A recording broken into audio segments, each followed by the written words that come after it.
Have the book. We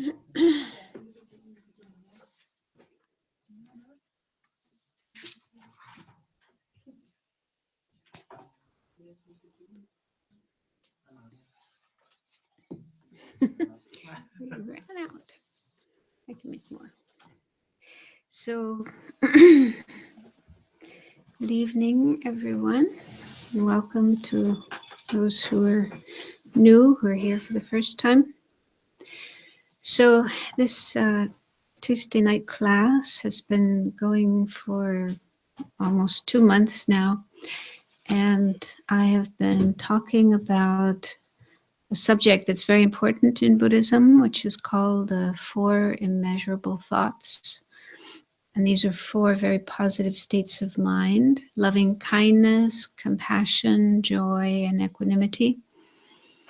So we're looking at what these states of mind are, how we can increase these states of mind in ourselves.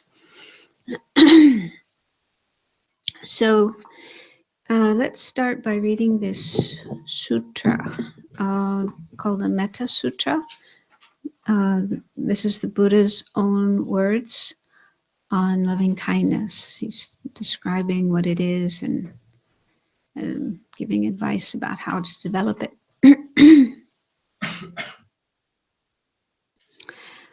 This is what should be done by one who is skilled in goodness and who knows the path of peace. Let them be able and upright, straightforward and gentle in speech, humble and not conceited, contented and easily satisfied, unburdened with duties and frugal in their ways, unpeaceful and calm, and wise and skillful, not proud and demanding in nature. Let them not do the slightest thing that the wise would later reprove. Wishing in gladness and in safety, may all beings be at ease. Whatever living beings there may be, whether they are weak or strong, omitting none, the great or the mighty, medium, short or small, the seen and the unseen, those living near and far away, those born and to be born, may all beings be at ease. Let none deceive another or despise any being in any state. Let none through anger or ill will wish harm upon another. Even as a mother protects with her life her child, her only child, so with a boundless heart should one cherish all living beings, radiating kindness over the entire world, spreading upward to the skies and downward to the depths, outward and unbounded, freed from hatred and ill will, whether standing or walking, seated or lying down, free from drowsiness. One should sustain this recollection. This is said to be the sublime abiding. By not holding to fixed views, the pure-hearted one, having clarity of vision, being freed from all sense desires, is not born again into this world.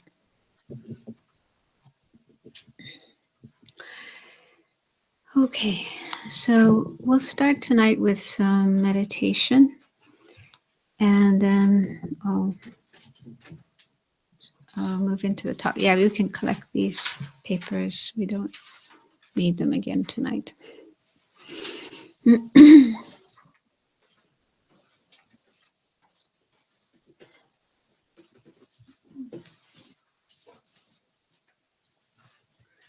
So in this sutra, the Buddha is talking about loving kindness.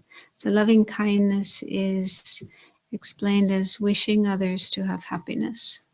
So it's a feeling of care and concern, respect for other living beings and also for oneself, and wishing them to have happiness and doing whatever we can to help them have happiness. So we spent quite a few weeks looking at that practice of loving kindness. And then last week we moved on to the second of the 4 immeasurable thoughts, which is compassion.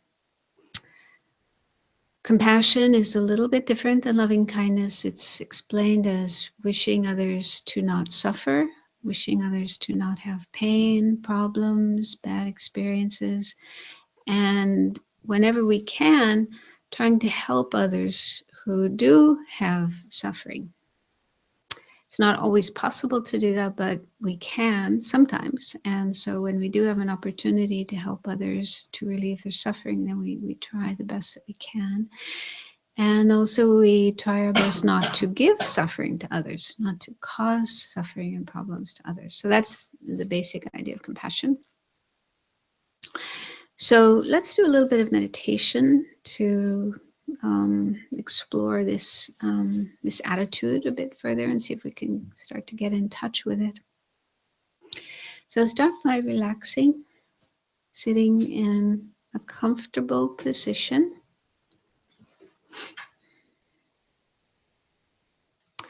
And if you feel any tension in your body, see if you can let it go. One way you can do that is imagine that it melts and then flows out of you, drains out of you. And you can imagine it going down and sinking into the earth beneath us and just disappearing there. So just try to let go of any tension in your body. Imagine that it drains away out of you.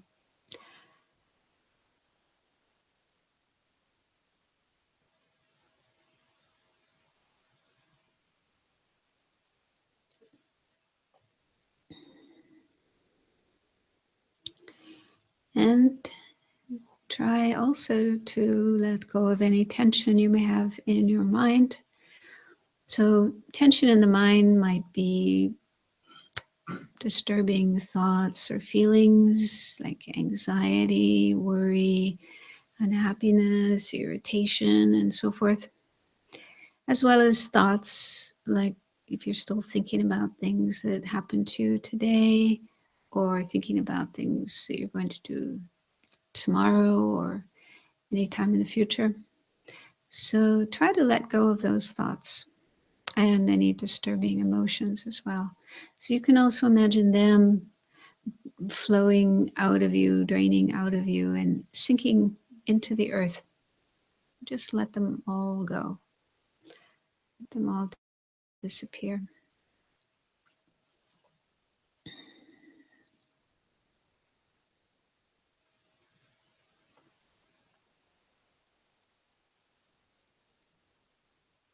And also, it helps to be more relaxed if we just pay attention to our breathing. So let your body breathe in a natural way without trying to interfere with your breathing.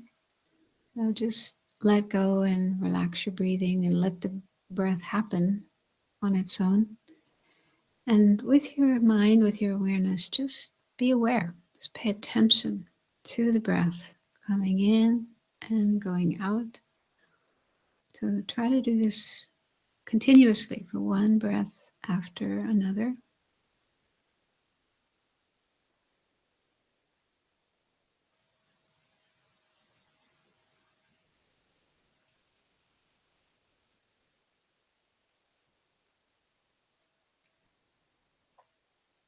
So when we watch our breathing, our mind, our awareness is right here in the present moment and present place. It's not wandering away to the past or the future or other places.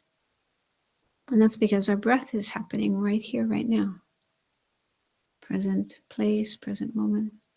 So by watching the breath, paying attention to the breath, our mind can settle down, calm down, relax, and just let go of the past and the future and other places, people, problems. Just let all of those things go And just rest in the present moment. Just being aware of the breath coming in and going out.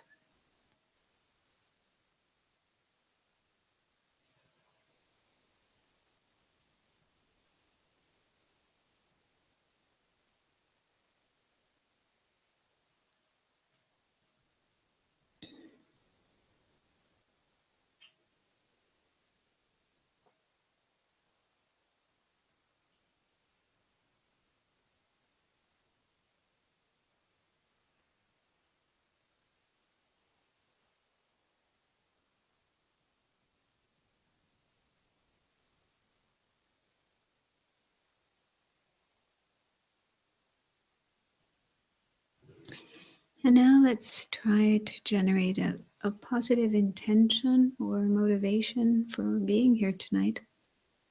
So what we're doing here tonight is looking at the Buddhist teachings about compassion, which is a very, very important spiritual quality.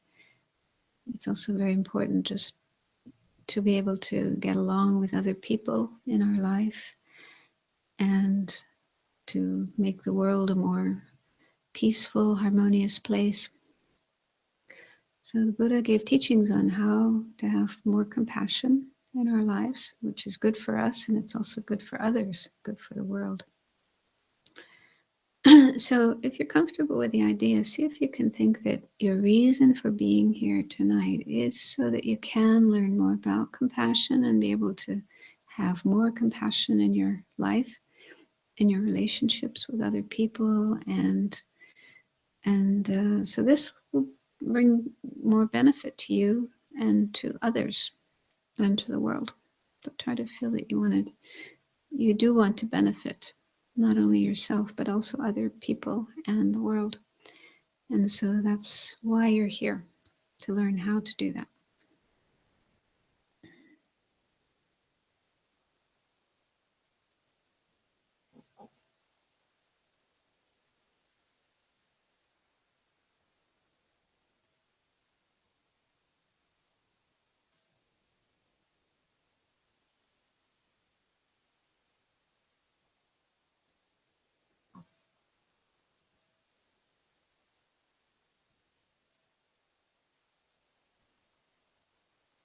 So now let's do a little meditation on compassion.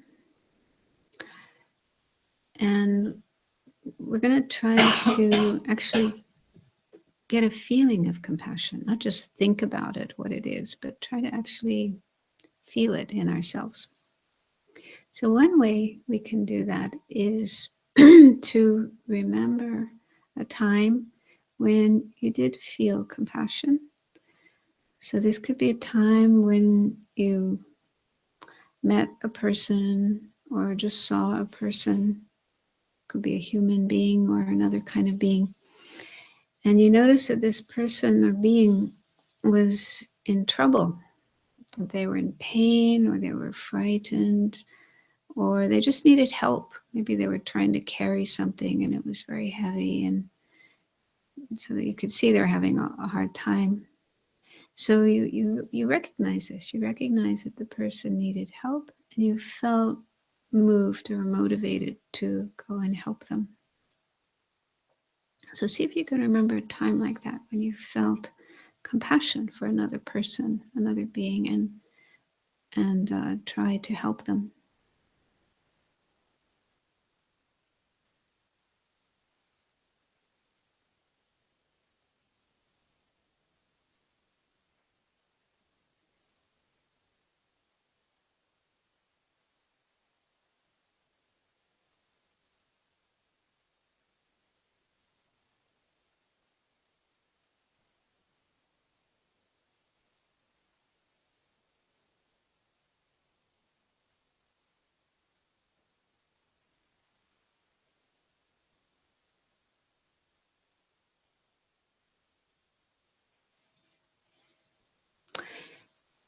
Now, if you were not able to get in touch with compassion in that way, another way is by thinking of an incident where you either saw or you heard about somebody else who acted in a compassionate way. So see if you can remember that kind of experience where you either saw somebody who acted compassionately to help somebody who was in need, or you may have heard a story about somebody acting in a compassionate way.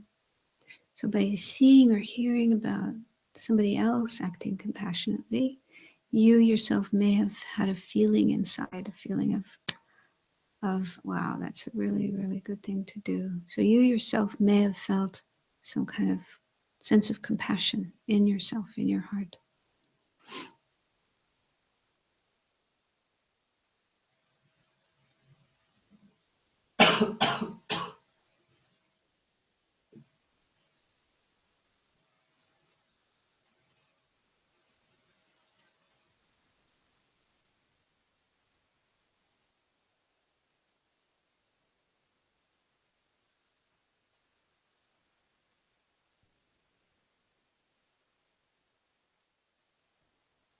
So the feeling of compassion is a kind of soft feeling in our heart, in our chest. It's when we realize somebody is in trouble, is in pain, physical or mental, emotional. And we feel touched, we feel moved, we feel concerned about the person and want to help them. And even if it's not possible for us to help them, for example, when we're watching television and we see somebody on TV who's suffering, so we can't actually go and help that person, but we can still feel the wish to help them, feel the wish that they could be free of their suffering. So that's the feeling of compassion. So it's something we all feel, at least sometimes. It's a natural quality in the mind. And Buddhism says it's possible to develop this quality, this state of mind, more and more, and be able to feel it for more people and more beings and more of the time.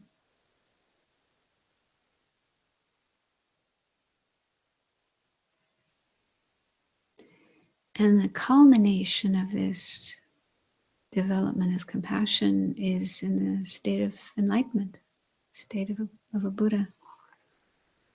So at that point, one has compassion for everyone, every living being, without leaving anyone out, and feels this way all of the time.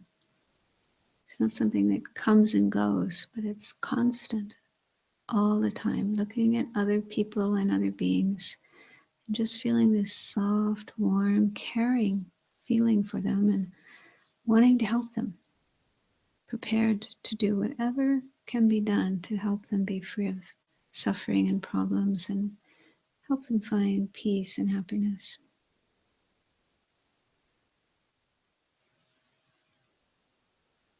So just spend a few minutes thinking about that and ask yourself if that's something that you would like to work towards, even if it takes a long time, but do you see it as something worthwhile, trying to have more and more compassion for more people and more beings?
Okay, so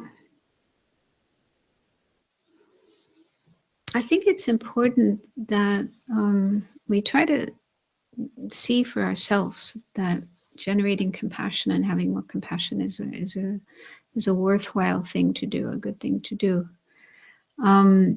And so then have this wish from our own side, like coming from ourselves, the wish to have more compassion and work on developing compassion.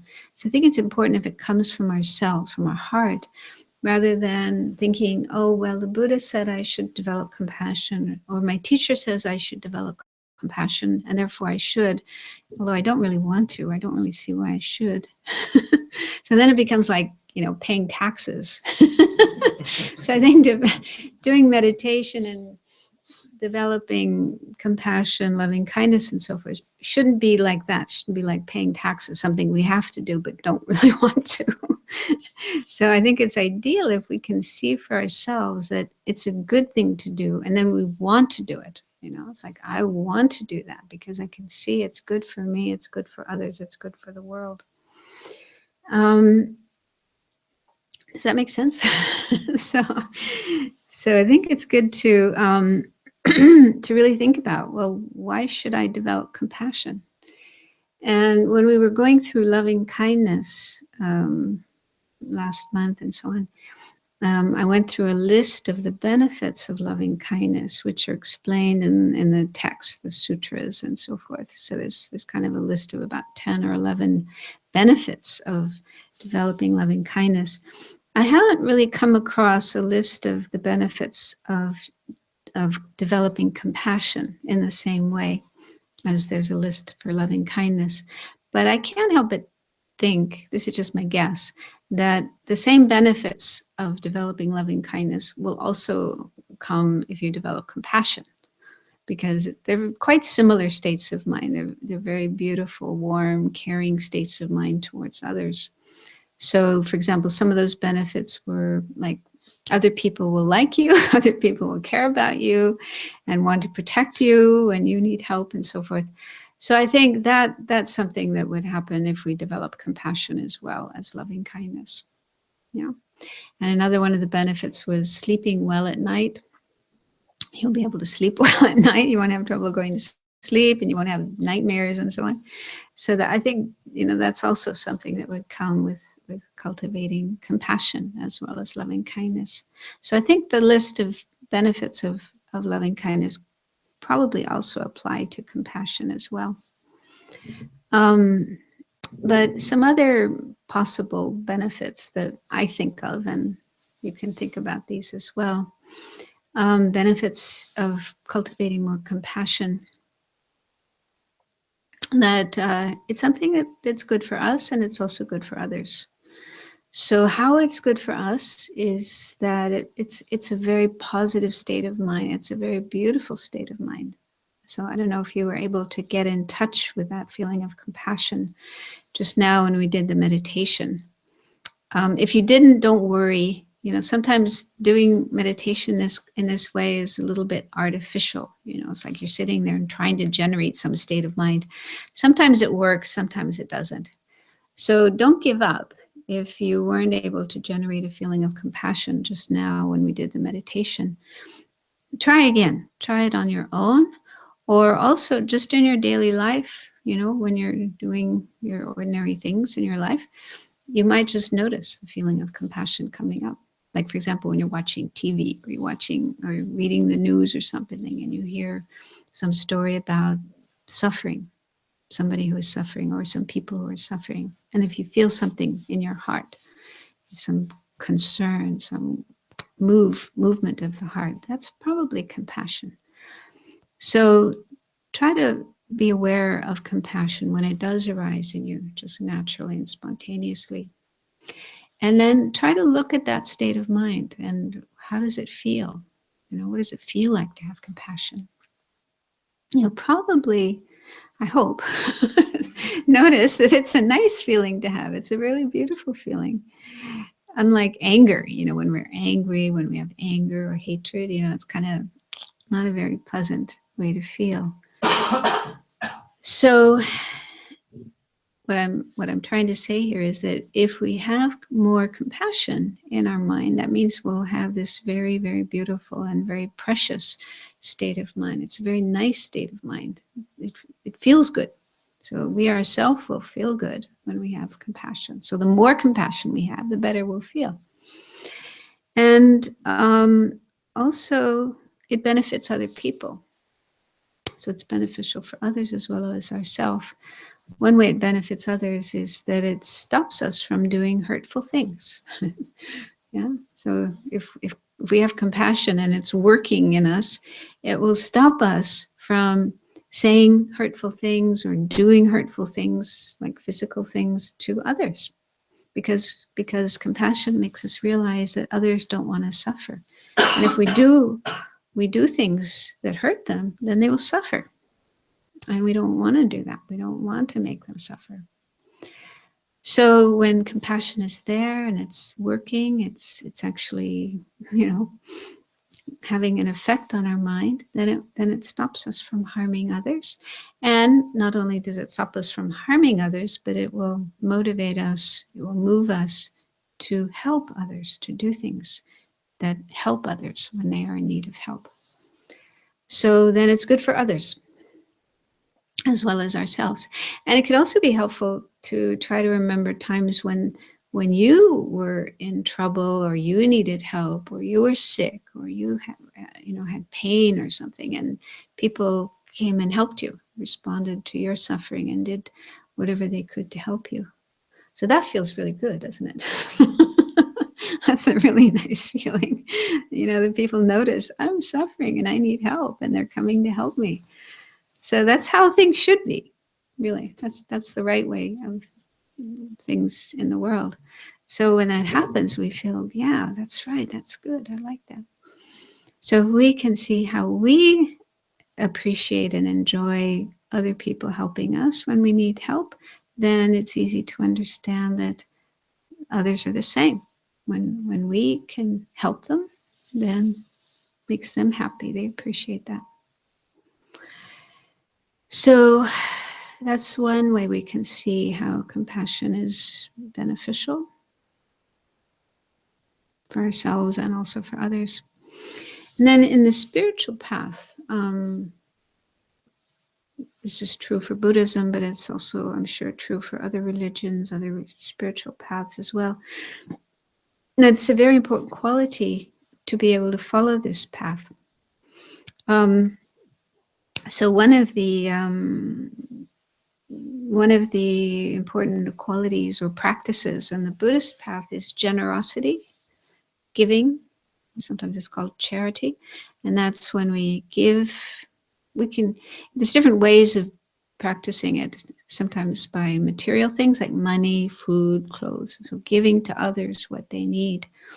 But there's other ways of practicing giving. For example, giving love, giving care, giving concern, giving your time and energy when someone needs help.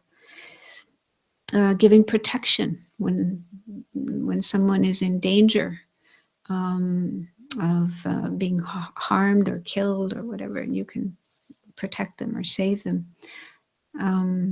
So that's also kind of giving. And then there's giving dharma. That means giving spiritual advice, spiritual teachings to those who are in need of them. So there's different ways we can practice giving.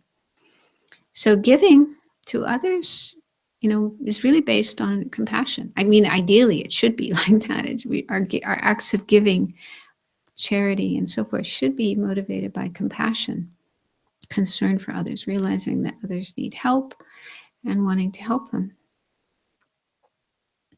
So compassion then is important for that practice of giving.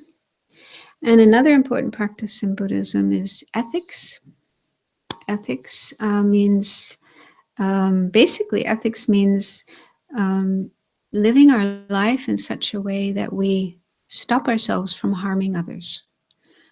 We refrain from, for example, killing and stealing and sexual misconduct and lying and so forth. So these various actions that we could do, but if we do those things, then they usually harm others. They also harm ourselves because we're creating karma that will bring about problems in the future. So ethics basically means living in a non-harmful, non-violent way as much as possible, as much as we can, and then helping others as much as we can. So again, to practice ethics, we need compassion. We need to have that awareness that others don't want to suffer, just as we don't want to suffer. Others want to be happy, just as we want to be happy. So having that awareness is kind of the ground, the basis for ethics, for living an ethical lifestyle. So it would be very hard to follow the Buddhist path, and I'm sure it's true for all other religions as well, to be a follower of any spiritual tradition and do it well, do it properly, without having compassion. And so compassion is a very, very important basis for spiritual practice, spiritual path.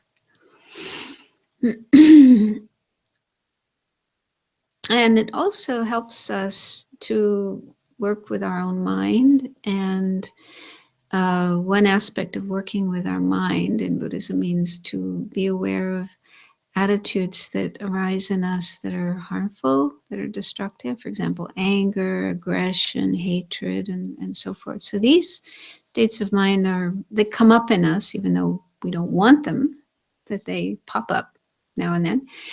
And if we're not careful, we could get caught up in these emotions, these states of mind, and then start acting them out and harming others, maybe also harming ourselves. So the more compassion we have, then the more we will be motivated to work on our mind and try to not let our minds be controlled or taken over or hijacked by these disturbing emotions. So compassion for others and also compassion for ourselves is very, very important, to be able to work on subduing our mind, making our mind more positive, more peaceful, and less negative and disturbing.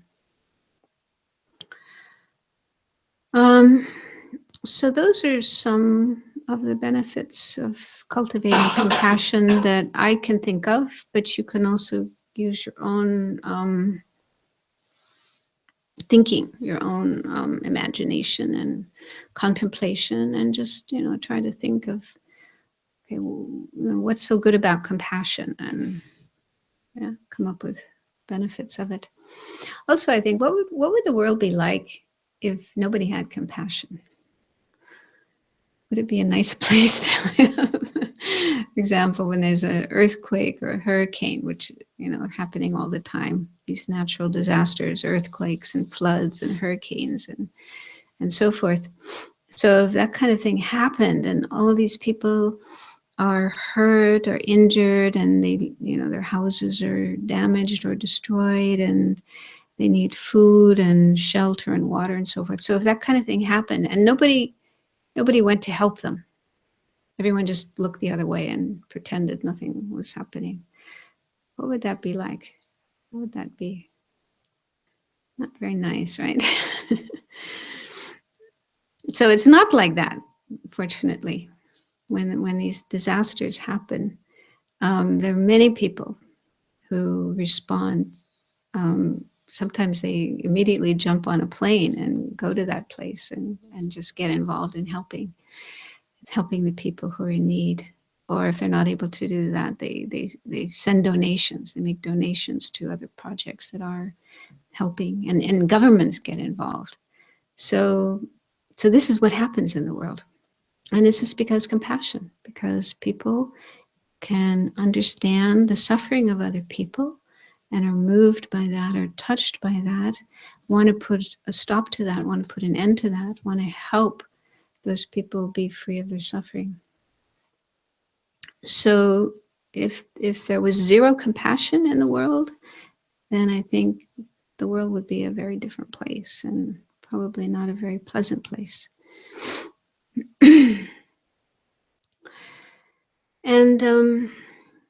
And then we can also look to contemporary science and psychology. I don't know a whole lot about this, but I've heard and read that in the last couple of decades, scientists, at least some scientists, have become interested in compassion and have been doing research on compassion.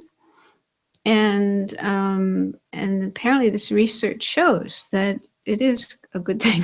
So if you're not so convinced by the more spiritual teachings about the benefits of compassion, then you could look into Western science. For example, there's an organization in California associated with Stanford University, which is quite a prestigious university. And this organization is called, the acronym is CCARE, that's CCARE, and it stands for Center for Compassion and Altruism, Research and Education. So if you're interested, you can Google that, just CCARE, CCARE. And they have a lot of information, also a lot of videos. They hold these conferences with scientists, different scientists and doctors and so forth, giving talks, giving presentations about the research that they've been doing.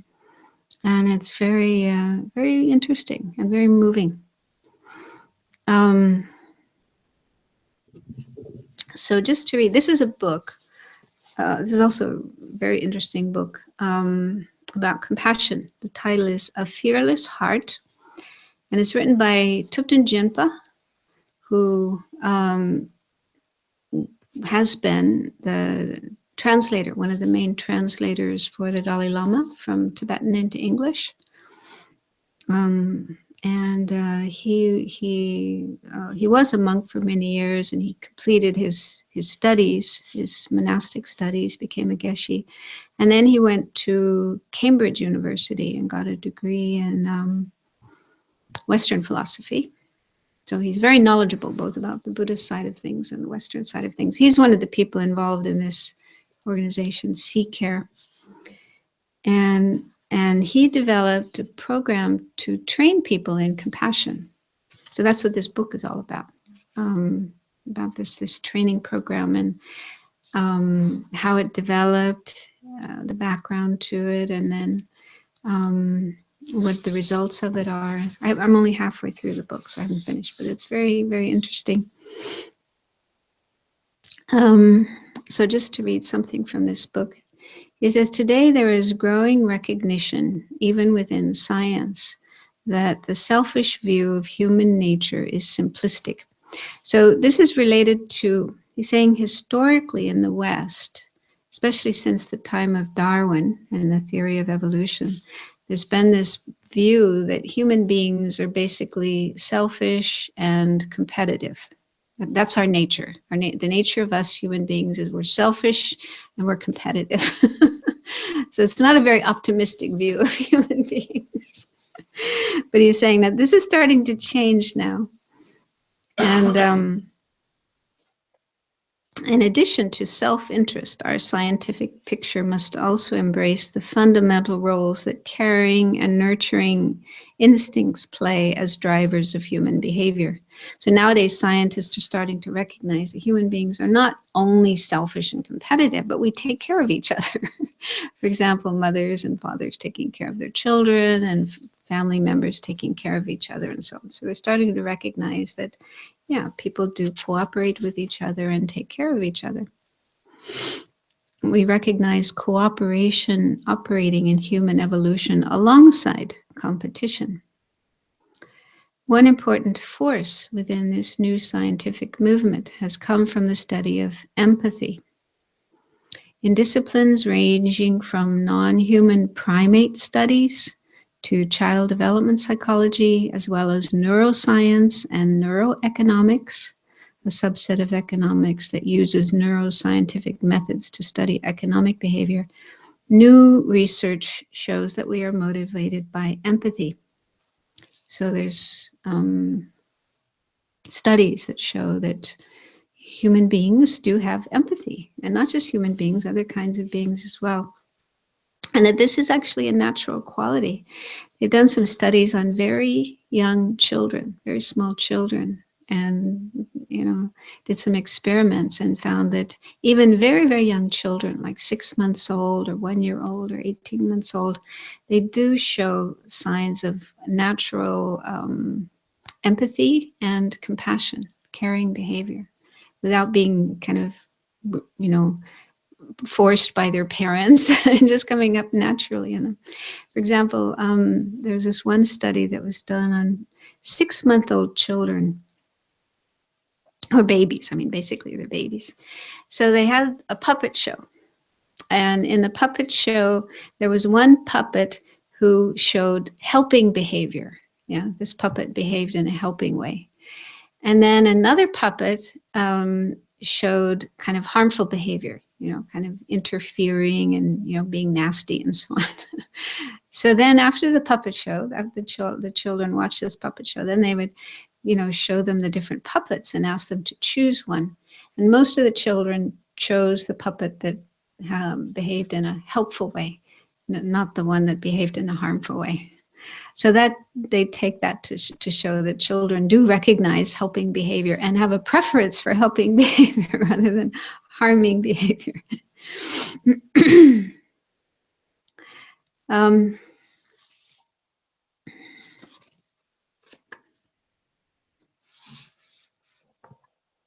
Yeah, so anyway, now he's saying that nowadays some scientists, psychologists, and philosophers are paying more attention to this aspect of human behavior and recognizing that it does exist and that it is important for us, for human beings.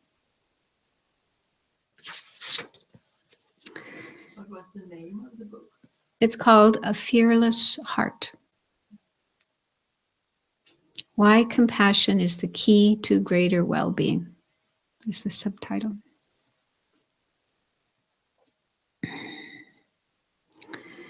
So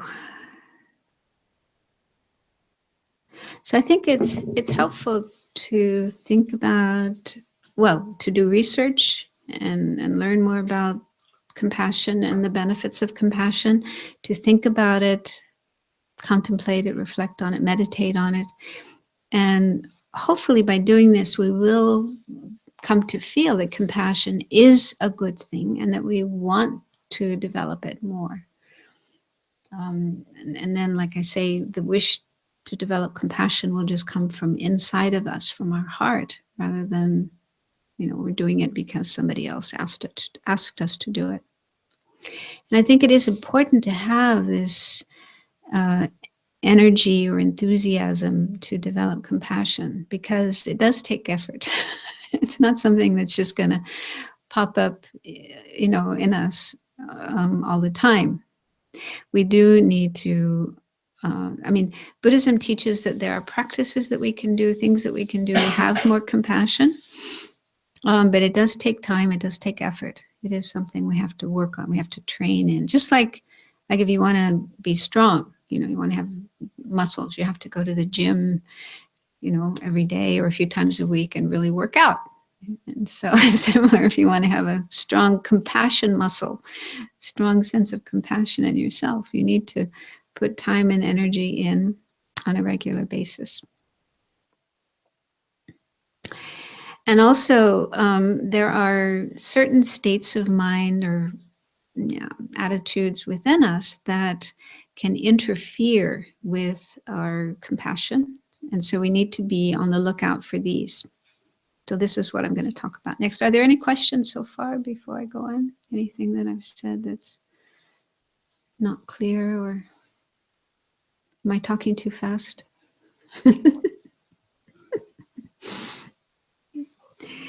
Okay, so now there are some states of mind which are like obstacles or blocks or things that interfere with compassion. And some of these are mentioned in the traditional Buddhist text. It said that the main enemy of compassion is cruelty. So cruelty is like the opposite state of mind. Cruelty is when we want to cause suffering to somebody, and we might even act out such thoughts and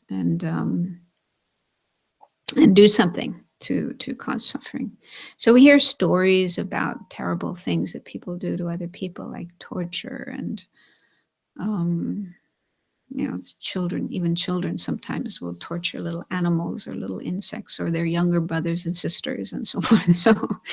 So when we hear about or see this kind of thing happening, we probably feel horrified.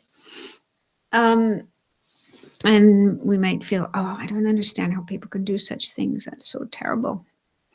But we need to look really carefully within our mind, because we might have within us the seeds, the possibilities of doing that kind of thing ourselves. We might have those kinds of thoughts popping up in our mind, even if we don't act them out, even if we say, no, I can't do that. But even if the thoughts are there, that shows that the possibility for cruelty does exist within our mind. And it doesn't help to deny it, just to say, oh, no, that's not there. Like pretend it's not there. That doesn't help. So we do need to be honest about what's happening in our mind. And but that doesn't mean that we have to act it out. Being honest about what's happening in our mind is simply acknowledging that is there. That is a part of my mind. And but we also need to recognize that we do have a choice. Just because that kind of thought or that kind of feeling pops up in our mind doesn't mean we have to act it out. We can always say, no, that is not a good way of behaving. That will not bring happiness. That will just bring suffering to the other person and to myself. So I'm not going to follow that. I'm going to say no to that.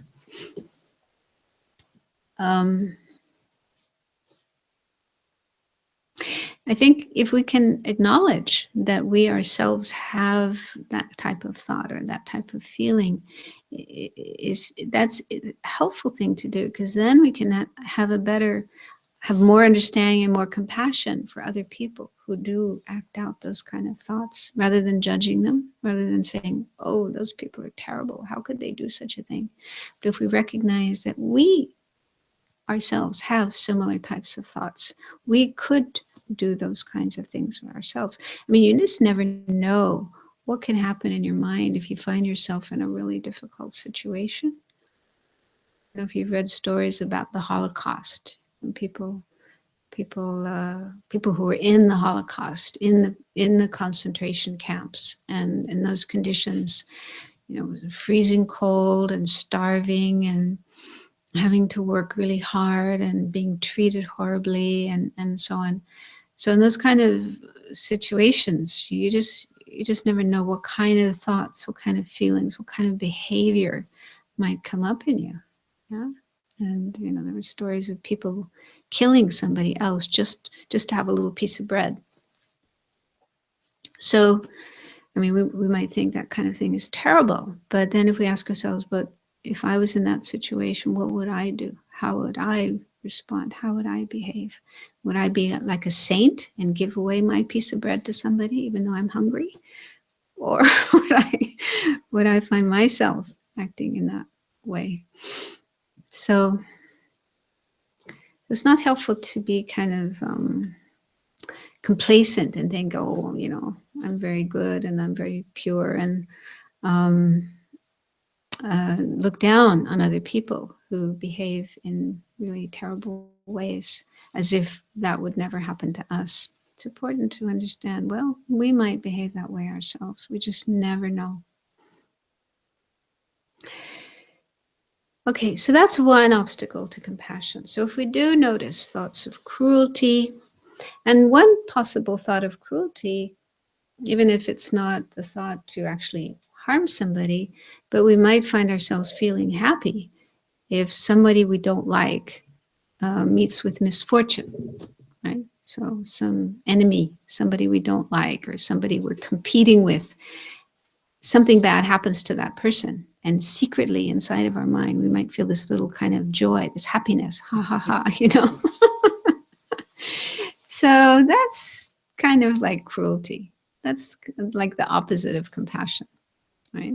So, but again, don't feel bad if that kind of thing comes up in your mind. It's natural. We're just human beings. It wasn't that long ago that we were, very primitive people living in the savannah of Africa, and so we still have the same kind of brain and genes and so forth that they have. So it's just completely normal, completely natural that these kinds of thoughts and feelings come up in our mind.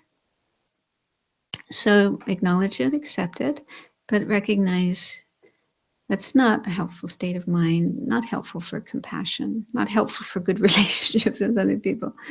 So there are things we can do about that, things we can work on that.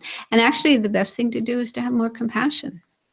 The antidote for that kind of mind, for cruelty, is working to have more compassion, which basically involves just understanding that others don't want to suffer, just as I don't want to suffer. I don't want people to hurt me. I don't want people to treat me badly. I don't want to suffer. The same is true for others. So just recognizing that nobody wants pain, nobody wants suffering, nobody wants to be hurt. Just making our mind very, very, very familiar with that. So gradually that becomes our natural way of thinking and feeling and being with people. And that's compassion. Okay, another obstacle to compassion is anger, of course, anger and hatred. So when that comes up in our mind, then it's often hard to have compassion. So I'm not going to go into how to deal with anger here, because we did talk about that previously when I was talking about loving kindness. But know that there are ways of working with anger, ways to change our mind when we feel anger or hatred, and ways that we can transform our mind so that instead of feeling anger and hatred, we can feel more compassion. And then another obstacle to compassion and also to loving kindness is being self-centered, or we could call it self-centeredness or selfishness or self-importance. That's the sense that I am more important than anybody else. I'm the most important person in the universe. Everything revolves around me. I'm number one. So this, again, is a completely normal state of mind. We all have it. Everybody has it, except enlightened beings, of course. But those of us who are not enlightened, we have this attitude. Why do we have it? Probably scientists and psychologists would say that it's inherited from our ancestors. They needed it to be able to survive, to be able to fight off enemies and predators and so forth. And so it's just part of our brain, part of our physiology. Buddhism has another explanation. According to Buddhism, our root problem, the most basic problem or delusion that we have, is a sense of a self, a sense of an I, which is exaggerated, which is mistaken. We believe there's a real, objectively existing, truly existing I, me, myself, somewhere inside of us. Such a thing actually doesn't exist, the way that it appears. We don't see ourselves the way we really are. We see ourselves in a mistaken way, in a wrong way, an exaggerated way. And yet we don't know that. We think we know who we are, how we exist, and so forth. And then based on this kind of mistaken and exaggerated sense of self, we have a sense of self-importance. Okay, so there's a sense of a real I, and then that real I is very, very important, more important than anyone else and anything else. So we're like totally obsessed with our sense of self or sense of I. So basically, self-centeredness comes from ignorance. It comes from not knowing our real nature, not knowing the true nature of things. So it's because of that, because we are confused. We don't see things as they are. That's why we have it. So it's a very deep problem, and it's something we can be free of one day, but it will take a long time. It will take a long time to be totally free of self-centeredness. And so it doesn't help to beat yourself up if you have it. If you notice yourself being selfish, don't beat yourself up for it. That doesn't do any good. And also don't exaggerate how strong this attitude is. For example, sometimes people think, oh, I'm just totally selfish. I'm completely selfish. I never do anything for anybody else. I only do things for myself. That's probably not true. That's probably an exaggeration. That's probably, only looking at the selfishness and not seeing that you do have other qualities as well, that you do have love and compassion and altruism and so on.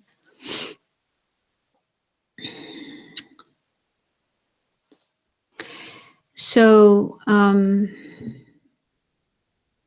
how can we work? I'll just talk a little bit more and then we'll have a break. How can we work on decreasing selfishness, self-centeredness?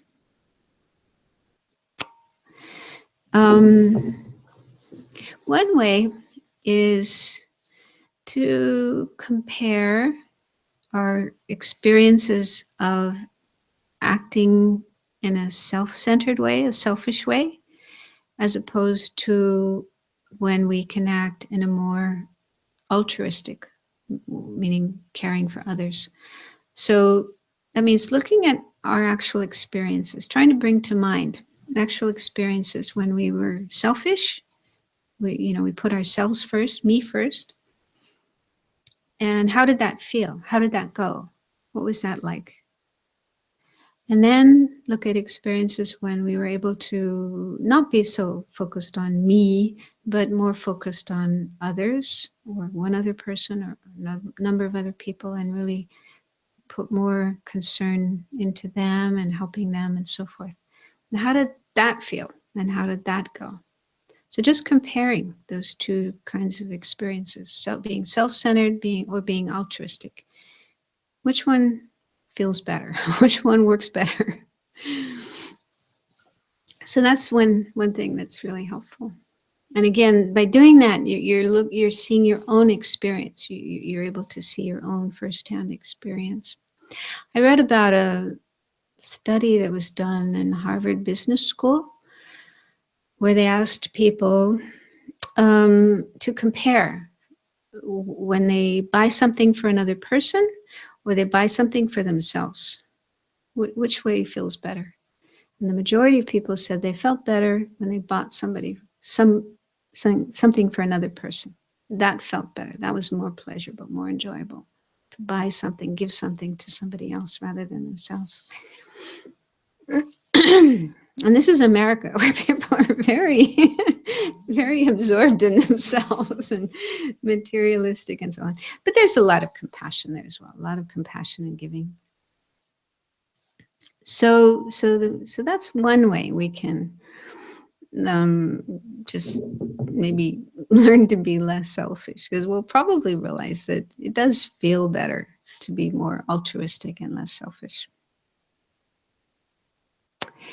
Another thing is to just try to work in a very gradual way to change our way of thinking, change our intention, our motivation for even the ordinary things we do in our life. Why are we doing these things?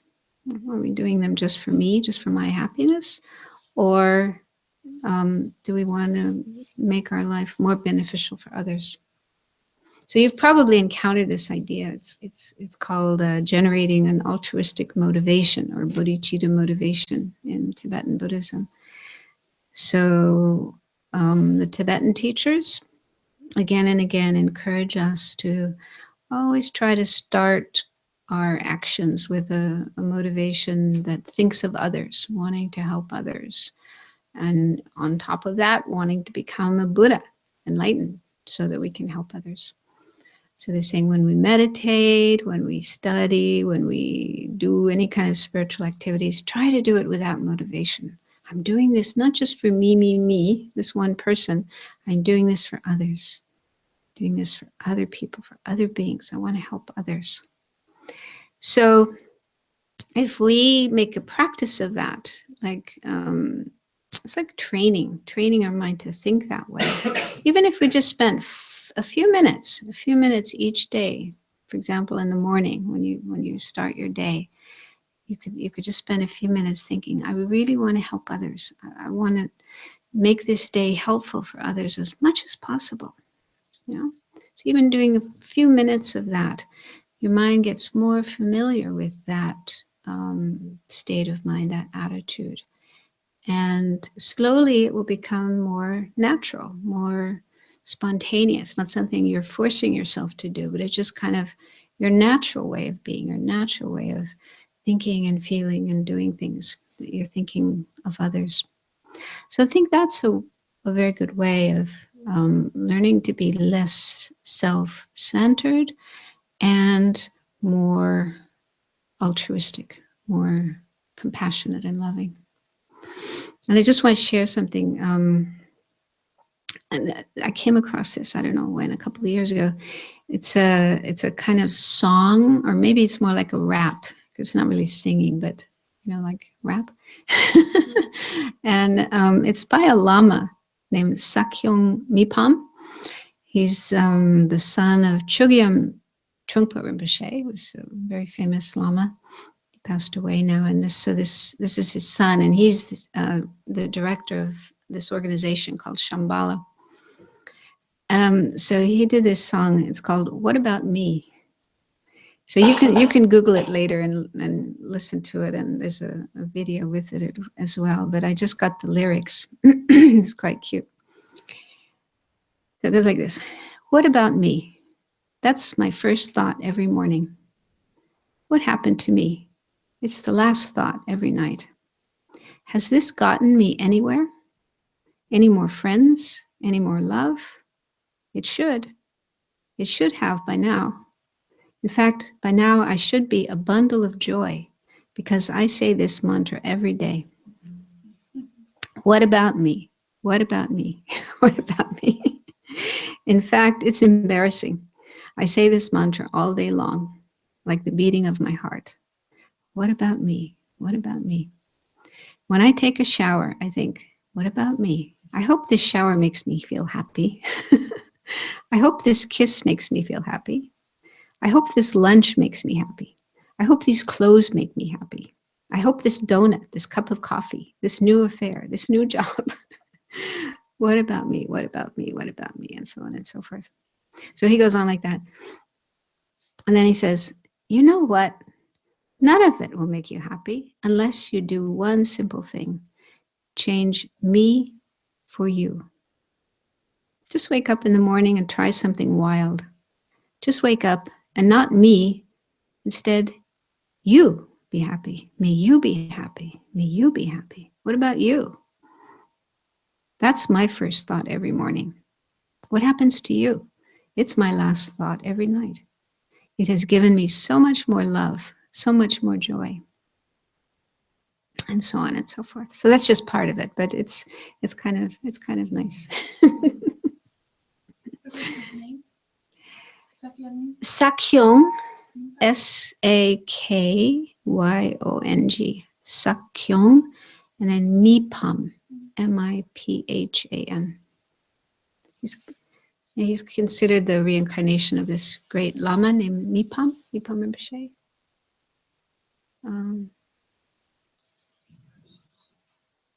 Yeah, he's the author of that prayer that we do, auspiciousness. So yeah, so look it up. You might find it inspiring. But I was looking it up today, and there's another song with the same name, What About Me? But it's more about the selfish me. So make sure you get this one, not the other one. Okay, so let's have a break for about 10 minutes, and then we'll come back and do some more.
and so forth. So there's that idea on one hand, but on the other hand, we also talk about how it is important that we have compassion and love for ourselves. So it's a little bit tricky sometimes to try to not be selfish on the one hand, but to still have compassion and love for oneself on the other hand. Because it's not healthy to go to the extreme of beating ourselves up and hating ourselves, mistreating ourselves, neglecting ourselves, and so forth, right? So how to just talk about this among yourselves. Just come up with ideas. How can we be less selfish, but still be kind to ourselves, still have kindness and compassion to ourselves? So maybe you can just share your thoughts, your experiences about that. About 10 minutes, just in little groups, pairs or threes.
So,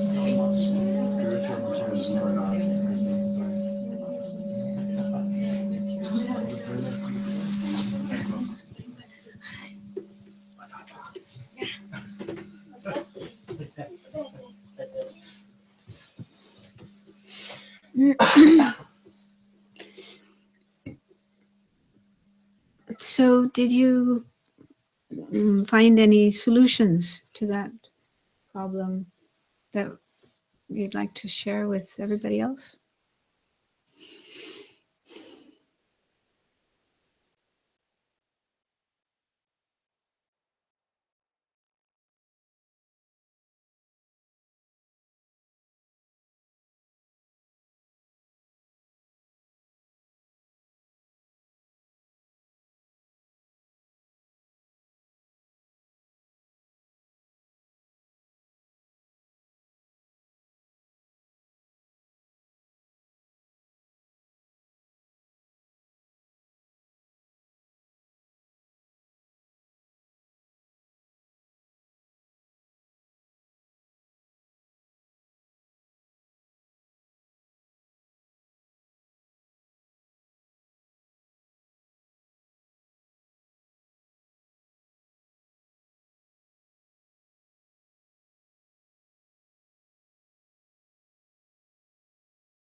The Buddha passed away.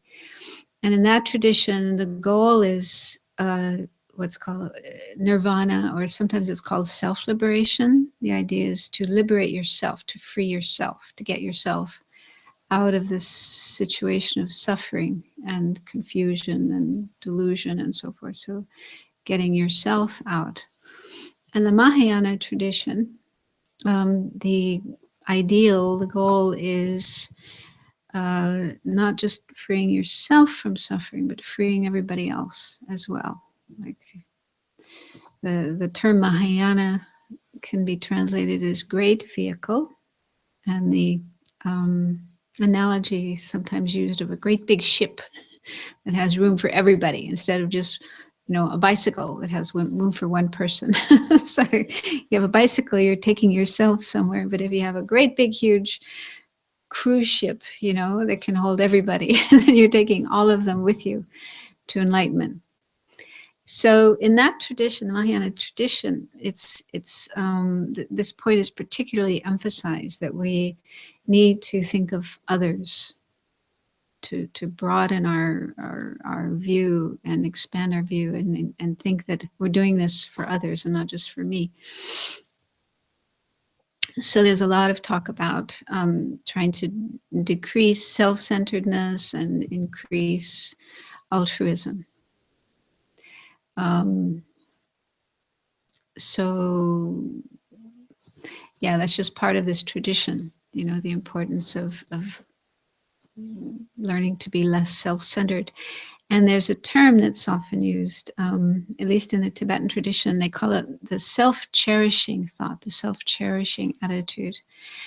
This is said to be an attitude of, it's actually not that clear. I had some discussion recently with a friend of mine about what exactly is this self-cherishing attitude. And that's not always so clearly explained or clearly defined in the text, but it's basically this me first, that I am more important than others. One teacher says there's actually different levels of it. There's very gross levels of the selfish attitude, which can lead to really horrible behavior, like, cheating and lying and stealing and killing and manipulating and so forth, like really using other people for your own goals, which we see all the time in the world. People just having zero concern for others and so much concern for themselves, they're even willing to harm others in order to get their own wishes fulfilled. So that's like a very coarse, a very gross level of that kind of attitude. They say in the Mahayana tradition, they say that even the arhats are the ones who've attained nirvana. They still have this self-cherishing attitude. So that becomes like, wait a minute, how can they have that? They're free of samsara, they're free of ignorance, they're free of delusions, they're free of a sense of self. How can they still have self-cherishing? So the answer that's usually given is, it's because they're not that strongly motivated to help others. Their goal is just to get themselves out of suffering. And once they attain that state, they're sitting there just meditating, absorbed in a state of meditation and not going out there and working for others. So it just shows that this concern for oneself can still be present in the mind, even at a very high level of spiritual development. So I don't know if this is answering your question or just giving a lot of information that's going around in a circle. But I guess what I'm trying to say is it depends on what your goal is in the Buddhist path. If your goal is self-liberation, nirvana, getting yourself out of samsara, which is a perfectly valid goal. I mean, the Buddha taught that. Many people are following that goal, and it's fine. But in the Mahayana tradition, we say, well, the goal is really more than just freeing yourself from suffering. It's freeing everyone else from suffering as well. And to be able to do that, to be able to fulfill that kind of goal, you really need a strong sense of altruism, strong sense of concern for others, and not just concern for oneself. Does that make sense? It does, except for one short last question, and that would be, so in the Hinayana tradition, you would think that you could obtain enlightenment without having concern for others?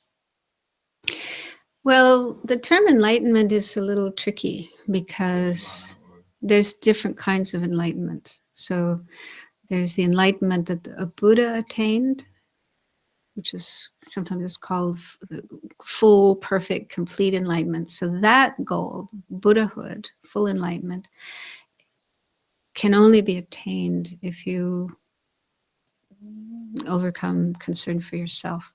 In the Hinayana path, there's actually, even within that, there's two goals. There's that of the so-called hearers or Shravakas and the solitary realizers. So there's two types of people who follow those paths. And they also attain what's called enlightenment, but it's not the same enlightenment as what the Buddha achieves. It's a not fully perfect state of enlightenment. But this gets a little technical. So does that make sense? Yeah. Do you want to, you had your hand up? Yeah, I'm just wondering, like, where does this meet, somehow related to this question? Like, I'm wondering about the ignorance and the sense of self, like, and the equanimity. Like, shouldn't it be that when you wake up from this ignorance, you understand that the sense of self is like construction, that it like changes this whole setting, like this separation of me and others, and then it wouldn't like make any sense so much if you're doing it for yourself or others, because it can realize that. Well, this is a big question, we always have when we hear that. How can the arhats still have self-cherishing? Because they're free of ignorance. They no longer have a sense of self, this independently existing self. They're free of that view of the self. So how is it that they can still have this self-cherishing? So it is one teacher who was asked this question says he gave a definition of the self-cherishing attitude as the wish to attain liberation for oneself alone. Okay, so this is what happens to those who are following that particular path, the Theravada path or the Hinayana path. Their goal is all along, right from the beginning, right to the end, just to free themselves from samsara, from cyclic existence, from unenlightened existence. That's their goal. Once they reach that goal, they stop. They don't. Well, this is another thing that's said in the Mahayana, that eventually these beings who have achieved that state of liberation will enter the Mahayana. They will follow the Mahayana path and attain Buddhahood. But what happens is, once they achieve nirvana, it's such a blissful state of mind. They get absorbed in this absolutely blissful state of mind. They can stay there for a long time before they decide to come out and then follow the path to full Buddhahood. So it takes a long time. It takes a long time for them to. I actually don't go so far in my thinking, but I'm just more interested in this, like if you really realize this, like you come out of this sense of self, doesn't it naturally awaken with compassion for everything? Yeah, I mean the people following that path, they do have compassion. They do have compassion. They do have love. It's not that they're lacking in that, but their compassion, the compassion of someone on the Theravada tradition or that path and the compassion of the Mahayana path are not quite the same, because they say the compassion of the Mahayana path is not just, I wish sentient beings to be free of suffering, I wish them to be happy, but it's a sense of responsibility. It says that I'm going to do it. I'm going to do whatever it takes to make sure that sentient beings are free of suffering and that they have happiness. So it's a much stronger kind of sense of commitment and responsibility. Whereas the person on the Hinayana path does have compassion. They do wish sentient beings to be free from suffering, but they don't have that sense of responsibility that I'm going to do it. That's how it's explained. I mean, this is way beyond me in terms of experience, but yeah. Does that make sense? Actually, yeah. Because then in the Mahayana there is like there's a different motivation for the whole life, like generating this wish. Mm-hmm. So, yeah. They say it's a little bit similar to, let's say, the parents of a child. Okay, the mother and father who bring a child into the world. Of course, they have love and compassion for their child, but they also feel this sense of responsibility. This is my child. It's my responsibility to take care of this child, to do everything for this child, So the attitude the parents have toward the child would be different than, say, the teacher at school. Okay, the teacher also loves that child and wants to help that child and so forth, but doesn't have the same level of commitment and responsibility that the parents do. Does that make sense? So there are, different levels of compassion and love towards sentient beings. One is much more a sense of total responsibility, total commitment, as opposed to concern. And, do what I can, but not going as far as the total responsibility. That's just a kind of rough analogy that they use to compare the two kinds of attitudes. Because to follow the Mahayana path is really a big job. I mean, it's if you want to follow the Mahayana path and go all the way to Buddhahood, it's a really big job. It's not easy. You have to do a lot more than following the Hinayana path. So it really does take, and they say a bodhisattva is like a really super strong-minded, courageous person to take on that kind of responsibility.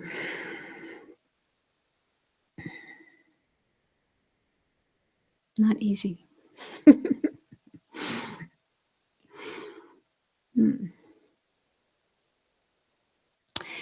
So we just have like 10 minutes left. Are there any other questions? Otherwise, I thought maybe we could do some meditation to close. Finish.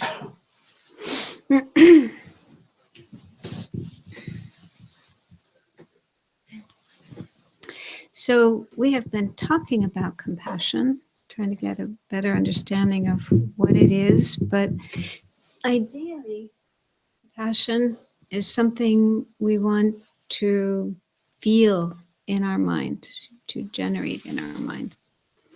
And there are ways we can do that.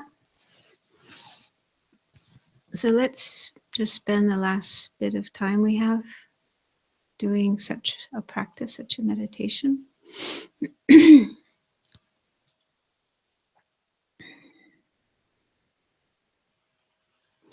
So I think it's helpful to look within ourselves and recognize or become aware of how we ourselves have this feeling that we do not want to suffer. We don't want pain, we don't want problems, we don't want bad things happening to us, bad experiences. So we don't want those kinds of experiences, and instead we just want positive ones. We want happiness and good experiences, pleasant experiences. To have our basic needs, like for food, clothing, shelter, and so forth, to have those fulfilled, to have our wishes fulfilled, and so on. So just look into yourself, into your own mind, and recognize that feeling, that state of mind in yourself.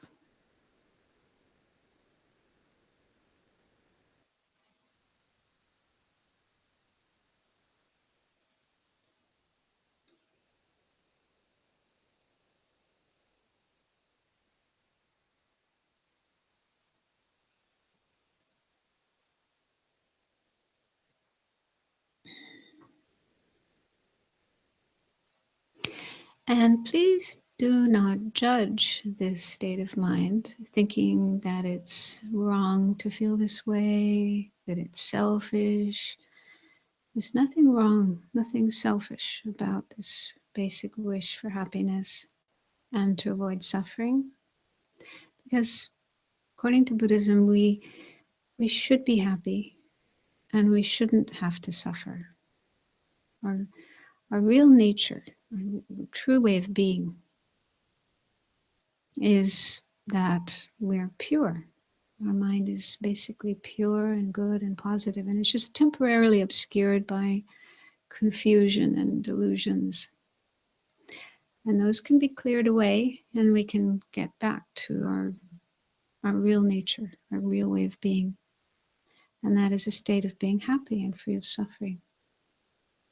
So it's completely okay, completely right to wish for happiness and to wish to be free of suffering.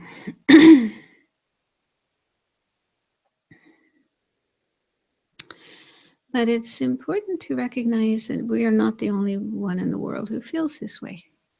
Everybody feels this way. Everyone else, every other being.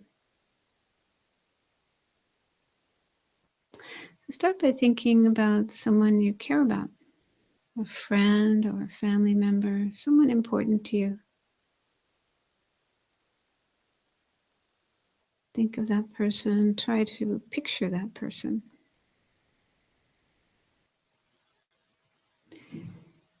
And then contemplate that that person has the same feeling inside that you have.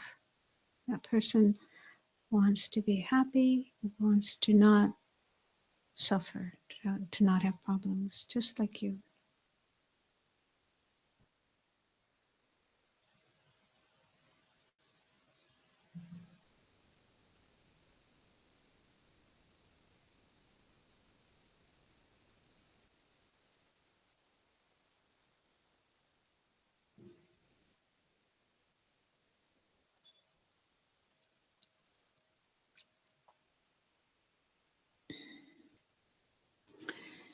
And the same is true for all the other people you know and care about.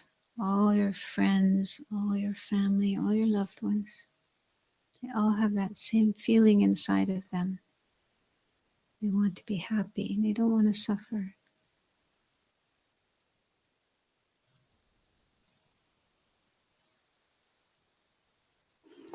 Now think about someone you don't know so well.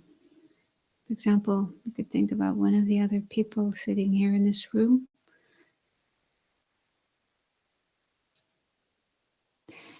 And you don't know this person very well, but they're another human being just like you, with a body and a mind. And they too have this feeling of wanting to be happy, wanting to have good experiences, and wanting to not suffer or have bad experiences.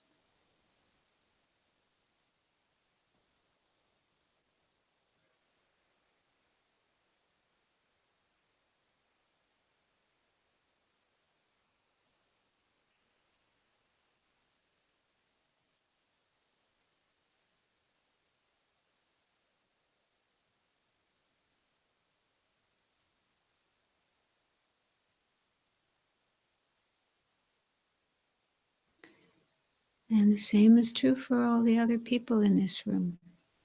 Each and every one of us has the same feeling. We want happiness, we don't want suffering.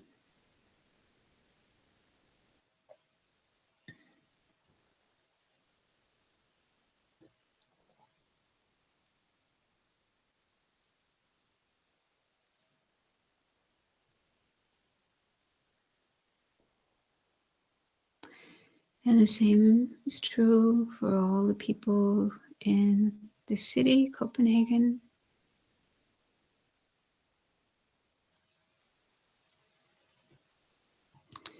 all the people in Denmark,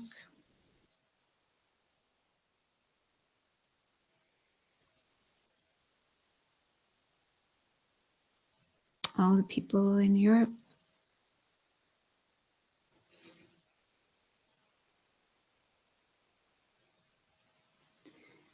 all the people everywhere in the world, in all the countries, continents, islands.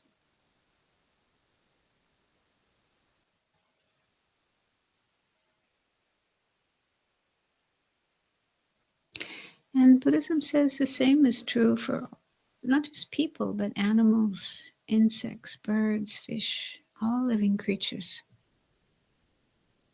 They also don't want pain, suffering, death. They want to stay alive. They want to be well and happy, have their needs fulfilled, their wishes fulfilled.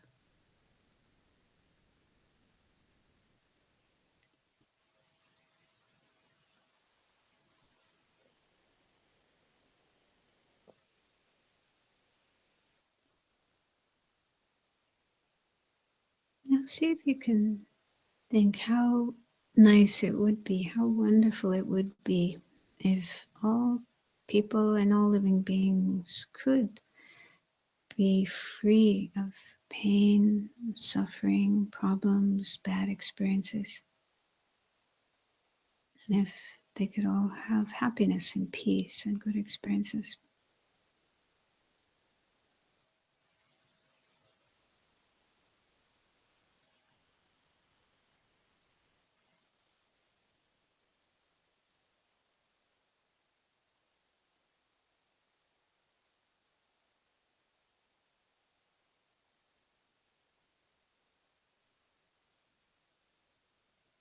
And if you're comfortable with the idea, you can go one step further and think, I would like to do what I can to bring this about as much as I can to help relieve suffering and help bring more peace and happiness to other people and other beings, to the whole world.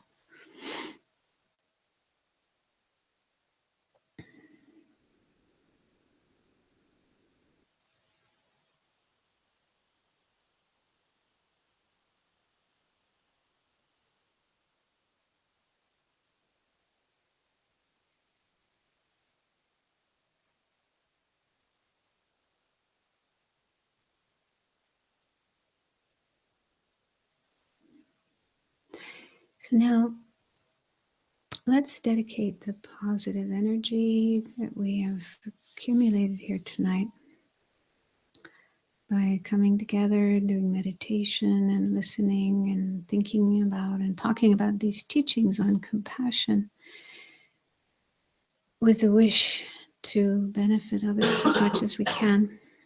So we have created positive energy, what we call merit, by what we've done here tonight. And now we can share that merit with others, with the whole world, all beings.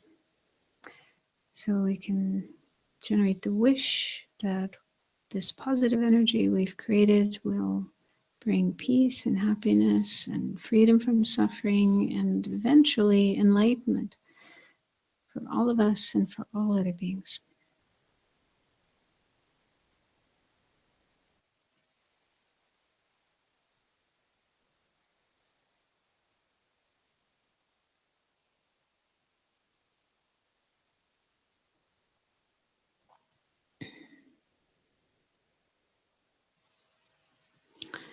And can we also dedicate We for... have a patient in Jordana Medicine Buddha. She's dying. She's now in coma. She's on the hospital.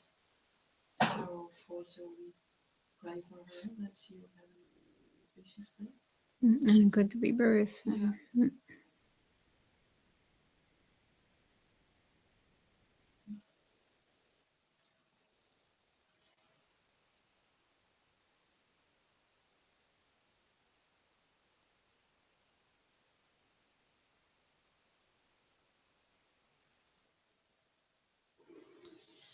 Okay. Thank you.